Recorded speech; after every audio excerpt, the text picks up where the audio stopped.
তৃণমূল আর BJP দুটো প্রার্থী দিয়েছে। এদের সারা দিন কথা বললে মনে হচ্ছে এরা ভোটে দাঁড়িয়েছে নাকি চিড়িয়াখানার পোস্টে চাকরি করবার জন্য ভোটে দাঁড়িয়েছে বোঝা মুশকিল। বিজেপির প্রার্থী বলছে আমি চন্দ্র বোরা, বলছে আমি সাপ, আমি চন্দ্র বোরা। তৃণমূলের প্রার্থী বলছে আমি সাপুড়ে। এরা দিল্লিতে গিয়ে মানুষের কথা বলবে, এরা 100 দিনের কাজের কথা বলবে, এরা শ্রমিকের কথা বলবে, 100 দিনের কাজের কথা বলবে, 200 দিনের কাজের কথা বলবে, মহিলার অধিকারের জন্য কথা বলবে। কোন ভোটে লড়ছে এরা?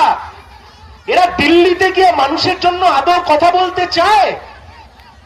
তৃণমূল আর বিজেপির প্রার্থীর মুখের ভাষা শুনলে মনে হচ্ছে ভোজপুরি সিনেমার বি গ্রেড সিনেমার সি গ্রেড ভিলেনরা রাস্তায় দাঁড়িয়ে দাঁড়িয়ে দুটো ফকড়েবাজি করছে।